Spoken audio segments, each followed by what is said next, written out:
క్రీస్తునందు ప్రియ దేవుని బిడ్డలారా, దీనుడైన దేవుడు మన ప్రభు అయిన యేసు ప్రభు. ఆ దీనులు ఎలా ఉంటారు అనేది ఈ సందర్భంగా మనం ఒక 5 విషయాలు ధ్యానం చేసుకుందాం లేఖనాల్లో నుండి. ఒకటి, దీనులు భోజనం చేసి తృప్తిగా ఉంటారన్నది. యెహోవాను వెదుకేవారు ఆయన స్తుతిస్తారు. మీ హృదయములు తెప్పరిల్లి నిత్యము బ్రతుకునని కీర్తన 22వ కీర్తన 26లో చూస్తాం. దీనులైన వారు భోజనం చేసి తృప్తి పొందుతారు. బైబిల్ ఏం చెబుతుందంటే, మనం ఈ లోకంలోనికి ఏమి తీసుకుని రాలేదు, ఏమి తీసుకుని పోలేము, మీకు అన్నం కలిగిన వాటితో తృప్తి ఉండమని ఇంకో చోట ఉంది బైబిల్లో. అలాగే అన్నపానములు అన్న వస్త్రములతో తృప్తిగా ఉండమని తిమోతి పత్రికలో కూడా మనం చూస్తాం. ఆనాటికి భోజనము మనకు దేవుడు దయచేసినాడు, భోజనము చేత తృప్తి. రేపటికి లేదు, సంవత్సరాలకు లేదు, నెలలకు లేదు, అప్పుడు లేదు, ఇప్పుడు లేదు, మన పుట్టే వాళ్ళకి లేదు, పుట్టబోయే వాళ్ళకి అసలు లేదు. ఇవన్నీ తరాలు ఆలోచించి తరతరాలు ఆస్తిని సంపాదించుకోవాలి, ఆ ఆస్తి ద్వారా తృప్తి పొందాలనుకుంటే బైబిల్ ఏం చెబుతుందంటే, ఆస్తి మూలంగా తృప్తి అనేది ఎవరో ఎప్పుడు కూడా పొందినట్టు బైబిల్ చరిత్రలో లేదు. ఒకవేళ అలా ఎవరైనా తృప్తి పొందారని చెప్పి ఆ విధంగా అనేక సంవత్సరాల మటుకు సరిపోయిన డబ్బు ఉంది, ఆస్తి ఉంది, ధనం ఉంది, ద్రవ్యం ఉంది, రాసులు కుప్పర ధాన్యం ఉంది అని చెప్పి ఎవరైనా అనుకున్నా, అలాంటి వాళ్ళని బైబిల్ ఏం చెప్తుందంటే వెర్రివారు. ఎందుకంటే వాళ్ళ ప్రాణం ఎప్పుడు వెళ్ళిపోతుంది, అసలు పిల్లలు పుడతారో తెలియదు. అందుకని జరగబోయే దాని గురించి ఎప్పుడో ఆలోచన చేస్తూ ఉన్న ఆరోగ్యాన్ని పాడు చేసుకోకుండా దేవుడు ఇచ్చినటువంటి ఆహారాన్ని, ప్రభు ఇచ్చినటువంటి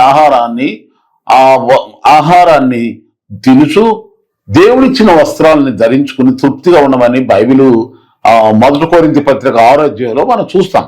కనుక దీనులైన వారు లక్షణాలు ఎలా ఉంటాయి అంటే, దేవుడు తప్ప మనకు ఎవరున్నారు ఈ లోకంలో? ఎన్ని ఉన్నా ఏమున్నా కానీ ఆయన మనం కాపాడకపోతే, పోషించకపోతే, ఆయన మనల్ని సజీవ లెక్కలుంచిపోతే మన బ్రతికే పడితే అనే భయము, భక్తి, అలాంటి ఆ వణుకుతున్న హృదయం కలిగిన వారు ఆ దీనులైన వారు భోజనము చేసి తృప్తిగా ఉంటారు. కనుక దీనుల వెనక మొదటి లక్షణం ఇదని గుర్తుపెట్టుకోండి.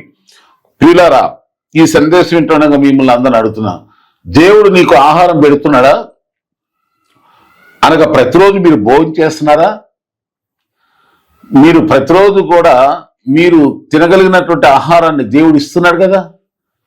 ఈ దినాల్లో తిండి లేక తిప్పలు పడే వాళ్ళు ఎవరు? బహుశా తిండి లేకుండా తిప్పలు పడే వాళ్ళు ఎవరు లేరు.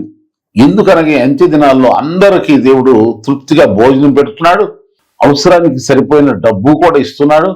ఎందుకు ఇస్తున్నాడంటే, ఆ యొక్క తిండి లేని స్థితిలో ఉండి, డబ్బు లేని స్థితిలో ఉండి, దేవుడు ఎవరో, దైవం ఎవరో, అసలు దేవుడు ఎవరో, నిజ దేవుడు ఎవరో తెలుసుకోలేని స్థితిలో ఉండి, ఇలాగే లోకాన్ని విడిచిపెట్టి పోతే మరి రేపు నాకు ఆ దేవుడి గురించి తెలుసుకునే ఆ అవకాశం దొరకలేదు. కనుక యేసు ప్రభుని గురించి మాకు ఎవరో చెప్పలేదు, మేము వినలేదు. ఆ రక్షణ అంటే ఏంటో, పాప క్షమాపణ అంటే ఏంటో, పరలోకం అంటే ఏంటో, నిజ దేవుడైన మీరంటే ఏంటో మాకు తెలియదు, ఎవరు చెప్పలేదు అని అనటానికి వీలు లేకుండా ప్రతి ఒక్కరికి కూడా దేవుడు సువార్తను ప్రకటిస్తున్నాడు. దేవుడు తను పరిచయం చేసుకుంటాడు. కనుక దేవుడు ఎవరని మనం తెలుసుకోవాలంటే, దీనులకు దేవుడు ఆయన. దీనులు అంటే ఎవరంటే, దేవుని ఉన్నాడు చాలు. దేవుడు ఉన్నాడు. మనకి ఎంత ఆహారం ఉందో, మన ఇంట్లో ఏమున్నాయో ఏమి లేవో చూడం. దేవుడు ఉన్నాడా? దేవుడు ఉంటే అన్ని ఉన్నట్టు అన్న విధానంలో ఎవరైతే ఉండి దేవుడిచ్చిన ఆహారాన్ని భుజిస్తూ ఆ భోజనం చేత తృప్తి పడతారో వాళ్ళని దీనులు అంటారు. మొదటి లక్షణం. రెండవదిగా చూడండి, 34వ కీర్తనలోకి వెళ్దాం. 34వ కీర్తన 1 నుండి 2 వచనాలు చూస్తే, నేను ఎల్లప్పుడూ యెహోవాను సన్నిధించెదను, నిత్యము ఆయన కీర్తి నా నోట ఉండును. యెహోవాను బట్టి నేను అతిశయిస్తున్నాను. దీనులు దానిని విని సంతోషిస్తారు. దీనులు దేన్ని విని సంతోషిస్తారంటే, దేవుని బిడ్డలను చూసి సంతోషిస్తారు. దేవుని మీద ఆధారపడిన వారు, దేవునితో సావాసం చేసేవారు చూస్తే వాళ్ళ దగ్గరికి వెళ్ళాలన్నా, మందిరానికి వెళ్ళాలన్నా, ఆరాధనలో పాలు పొందాలన్నా సంతోషంగా ఉంటారు. దీనులైన వారికి ఎప్పుడు దేవుని మీద ఆధారపడాలని ఆశ ఉంటుంది. ఎందుకంటే ఆస్తి గలవారు, ఐశ్వర్యం కలిగిన వారు, డబ్బు ఉన్నవాళ్ళు ఈ వాటిని చూసుకుని వీటిని చూసుకుని వాళ్ళు అతిశయపడతా వాళ్ళ జీవితాన్ని వ్యర్థం చేసుకుంటా దేవుని మీద ఆధారపడకుండా వాటిపైన వీటిపైన ఆధారపడి చివరికి ఏ ఆధారం లేని వారు నిరాధారులు అయిపోయి చాలా మంది నాశనం అయిపోయిన వాళ్ళు ఎంతో మందిని మనం చూస్తున్నాం. కనుక అలా కావద్దని దేవుడు దీనులుగా మనల్ని జీవించమంటాడు. దీనులుగా నీవు ఉన్నావని రుజువేంటి? దేవుడిచ్చిన ఆహారంతో, దేవుడిచ్చిన వస్త్రంతో, దేవుడిచ్చినటువంటి వాటితో తృప్తిగా ఉంటావు. ఆ అసంతృప్తిగా ఉండరు. దేవుడున్నాడు చాలు. ఈరోజు మనం పచ్చడి మెతుకులు తిన్నా, గంజి అన్నం తిన్నా, ఊరింట్లో ఉన్నా, ఊరి పాకలో ఉన్నా, ఇలాంటి వస్త్రాన్ని మనం దేవుడు ఇచ్చిన ధరించిన దేవుడున్నాడు. దేవుడిచ్చిన వస్త్రం ధరించుకున్నాం, దేవుడిచ్చిన ఆహారం తిన్నాం, దేవుడిచ్చిన నివాసంలో ఉన్నాం, దేవుడిచ్చిన పని ఏదో చేసుకుంటున్నాం, చాలు అన్నట్టుగా ఉంటాడు, తృప్తిగా ఉంటారు. అలాంటి దీనత్వం ఉన్నవాడు అంటే దేవుని పైన ఆశ త్రాస్తూ ఉన్నాడు. ఈ దేవుని మీద ఆశ ధ్యాస తృష్ణ అటువంటి విరిగిన మనసులు లేని వాళ్ళకి ఏంటంటే గొంతెమ్మ కోరికలు, అవి లేవు ఇవి లేవు. ఉన్నవాటితో తృప్తిపడి ఉండరు, ఉన్నవాటితో సంతోషం ఉంటుందో తెలియదు.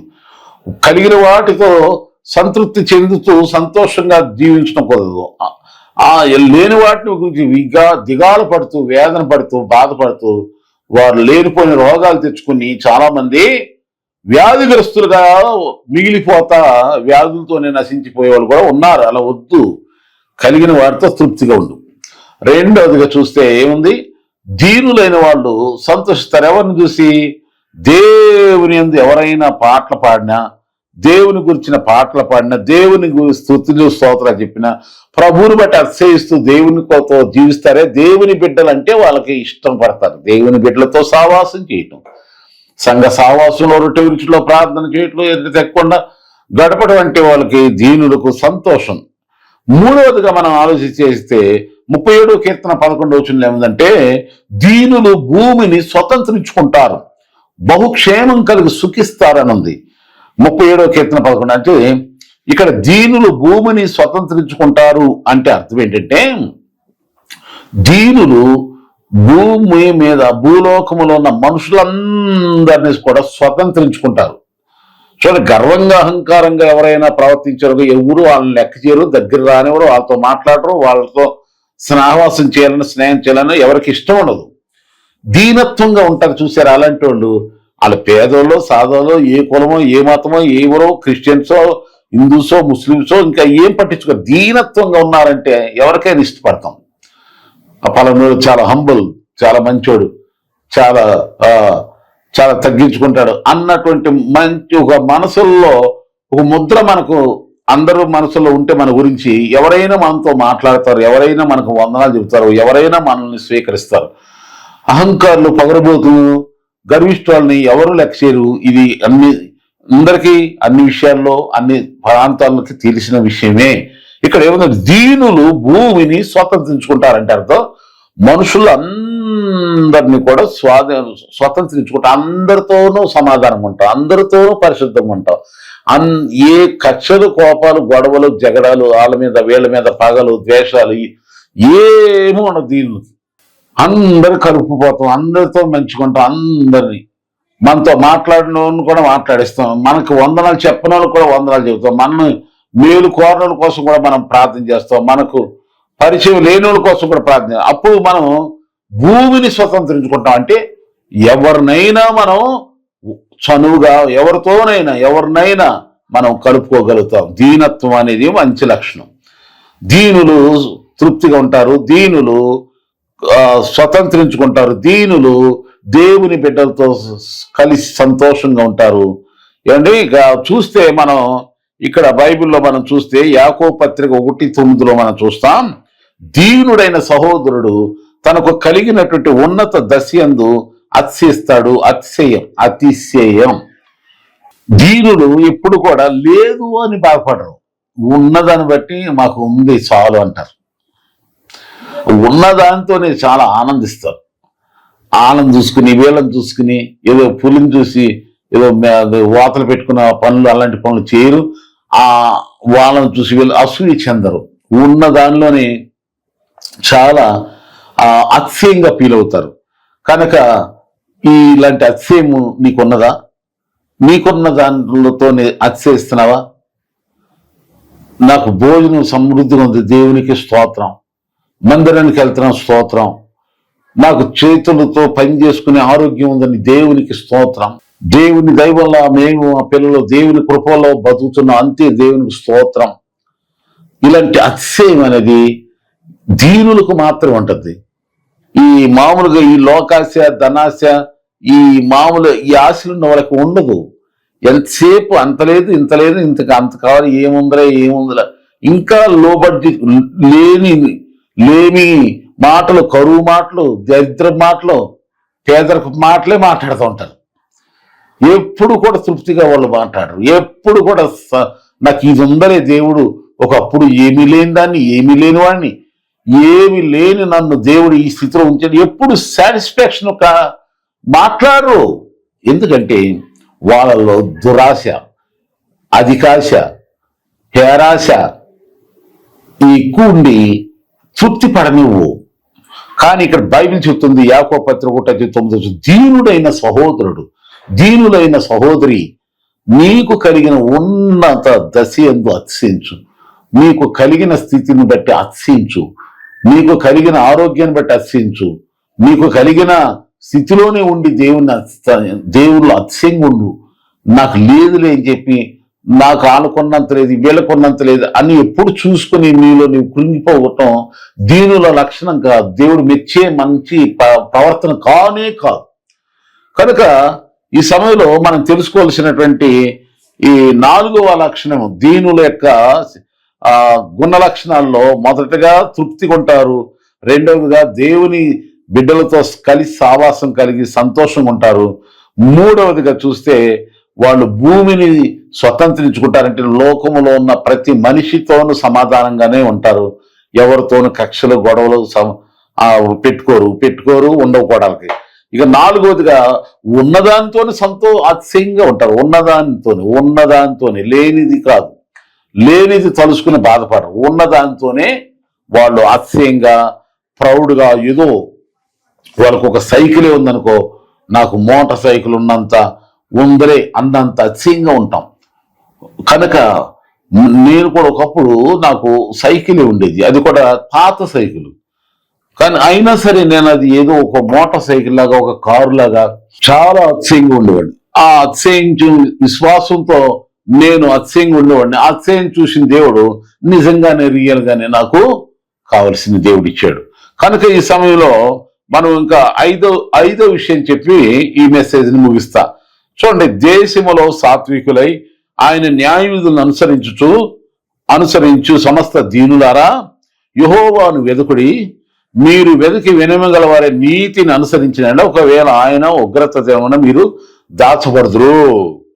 దుఃఖితులకు దీనులను యెహోవా నామమును ఆశ్రయించు జన విశేషంగా మీ మధ్యను ఉండనిస్తాను. ఏమిటి మాట అర్థం ఏంటంటే, ఈ 2 వచనాలు జపనీయ గ్రంథం 2:3 జపనీయ గ్రంథం 3:12 నేను చదివాను. జపనీయ గ్రంథం 2:3 జపనీయ గ్రంథం 3:12 చదివాను. 5వ లక్షణం ఏంటంటే, దుఃఖితులకు దీనులను యెహోవా నామమును ఆశ్రయించు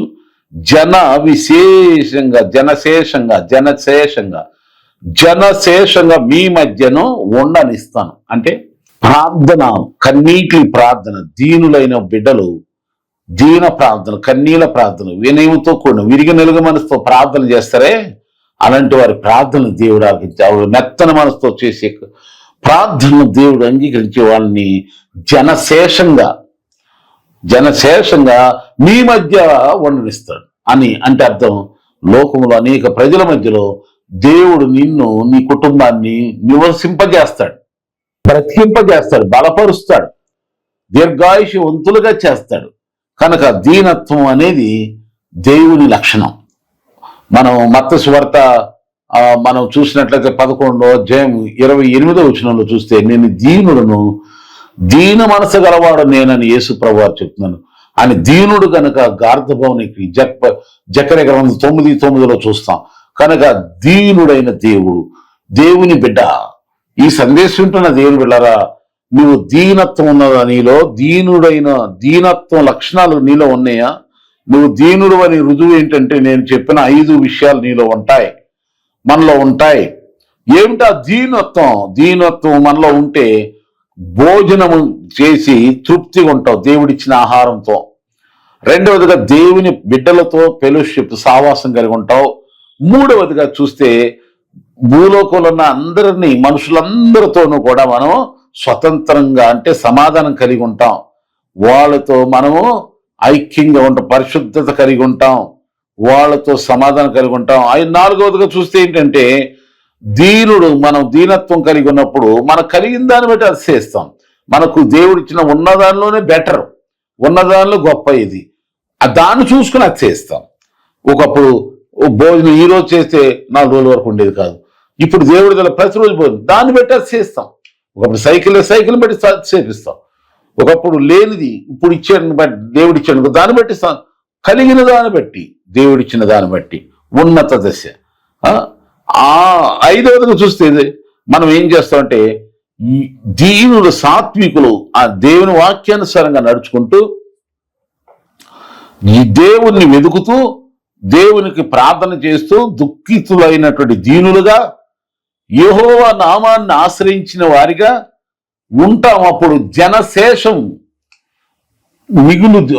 చూడండి, చాలా మంది పోయారు కానీ ఒక 10 మందే బతికారు అంటారు చూసారు, అపాయాల్లో ఏదన్నా జరిగినప్పుడు. అట్లా దేవుడు నిన్ను ఉంచుతాడు, దేవుడు నిన్ను ఆయుష్వంతులుగా చేస్తాడు, దీర్ఘాయుష్ దయచేస్తాడు, క్షేమాన్ని దయచేస్తాడు, సుఖాన్ని శాంతి సంతోషాలు దయచేస్తాడు. దీనత్వం అనే గుణాన్ని నువ్వు కలిగి ఉంటే చాలు. దేవుడు అలాంటి గుణం కలిగిన వాడే కనుక మనం అలాంటి గుణం కలిగిన వారమై ఉండి ఈ దీనత్వం 5 లక్షణాలు మీరు మీ కుటుంబం అంతా కలిగి ఉండి జనశేషంగా దేవుని ఆశీర్వాదాలు పొందుకొని దైవ దీవులకు పాత్రులుగా సదాకాలం ప్రభుతో కూడా ఉంటారని ఆశిస్తూ ఈ సందేశాన్ని మీకు అందిస్తున్నాను. ఈ మెస్సియా స్వరం యూట్యూబ్ ఛానల్ని మీరు సబ్స్క్రైబ్ చేసుకుంటే ఇలాంటి ఆత్మీయ దైవికమైన మెసేజ్లు మీరు ప్రతిరోజు లేక మీరు సమయం ఉన్నప్పుడల్లా వింటారు. కనుక ఈ మెస్సియా స్వరం యూట్యూబ్ ఛానల్ని ఈ వాక్యాన్ని మీరు వినండి, సబ్స్క్రైబ్ చేసుకోండి, లైక్ చేయండి, షేర్ చేయండి. అందరికీ తెలియాలి కదా వాక్యం మీరు అందరికీ షేర్ చేస్తే నాతో పాటు మీరు దేవుని సేవలో పాలు పొందుతారు. ఇంకా ప్రభు మిమ్మల్ని ఆశ్రయిస్తే ప్రేరేపణ కలిగిస్తే ఈ పరిచర్లు మీ వంతు సహకారాన్ని మీరు చేయండి. తప్పక ప్రభు మిమ్మల్ని మీ కుటుంబాన్ని తీరుస్తాడు. మీ ప్రార్థన అవసరాలు ఏమైనా ఉన్నా నాకు వెంటనే మెసేజ్ చేయండి లేక ఫోన్ చేయండి. God bless you all. Praise the lord.